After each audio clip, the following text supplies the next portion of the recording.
2025-26 অর্থবর্ষের নতুন কেন্দ্রীয় বাজেট ঘোষণা হওয়ার পর থেকে করদাতাদের মনে এখন একটাই প্রশ্ন, এই বাজেটের নতুন কর কাঠামো অনুযায়ী কাকে কত টাকা কর দিতে হবে। আপনার বার্ষিক আয় যদি 13 লক্ষ টাকা থেকে 25 লক্ষ টাকার মধ্যে হয়, তাহলে নতুন কর কাঠামো অনুযায়ী আপনাকে কত টাকা কর প্রদান করতে হবে তা জেনে নিন আজকের এই প্রতিবেদনে।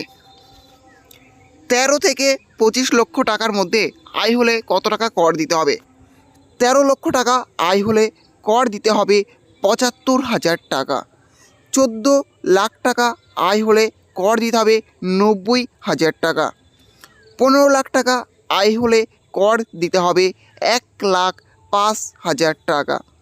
16 লাখ টাকা আয় হলে কর দিতে হবে 1,20,000 টাকা। 17 লাখ টাকা আয় হলে কর দিতে হবে 1,40,000 টাকা।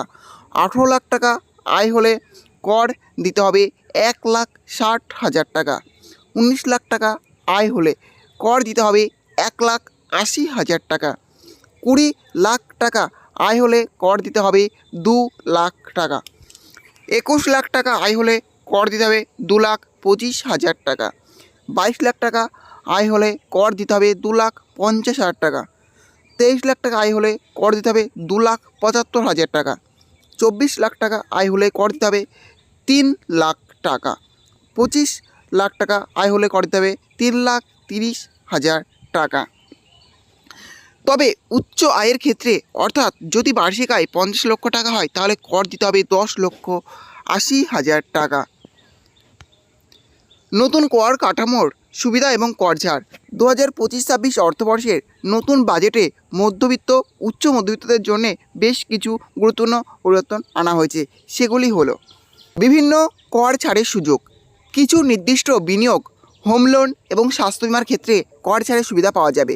নতুন করে স্ল্যাব, নতুন করে কাঠামো অনুযায়ী যাদের আয় 12 লক্ষ টাকার কম হবে তারা করমুক্ত থাকবেন। সাধারণ করদাতাদের জন্য স্বস্তি, উচ্চ আয়ের ব্যক্তিদের জন্য করের হার কিছুটা কমানো হয়েছে যাতে তাদের করের বোঝা কমানো যায়। করের হিসাব করুন ট্যাক্স ক্যালকুলেটরে। আপনার বার্ষিক আয়ের ভিত্তিতে করের হিসাব জানতে চাইলে ট্যাক্স ক্যালকুলেটর ব্যবহার করতে পারেন। এটি আপনাকে নতুন বাজেট অনুযায়ী আপনার নির্দিষ্ট করের পরিমাণ বের করতে সাহায্য করবে। তাহলে বুঝলেন, কেন্দ্রীয় যে বাজেট পেশ হয়েছে সেই বাজেট অনুযায়ী যাদের আয় 12 লক্ষ টাকা পর্যন্ত তাদের কোনো কর দিতে হবে না, এবং 12 লক্ষ টাকার ওপরে অর্থাৎ আপনার আয় যদি 13 লক্ষ টাকা থেকে শুরু হয় তাহলে আপনাকে কিন্তু কর দিতে হবে, এবং কত টাকায় কত কর দিতে হবে সেটাই আজকের ভিডিওর মাধ্যমে তুলে ধরা হলো। এই ছিল আজকের আপডেট। ভিডিওটি ভালো লেগে থাকলে অবশ্যই লাইক, শেয়ার এবং কমেন্ট করবেন, এবং এই ধরনের নতুন নতুন ভিডিও সবাইকে পাওয়ার জন্য চ্যানেলটি অবশ্যই সাবস্ক্রাইব করে রাখবেন।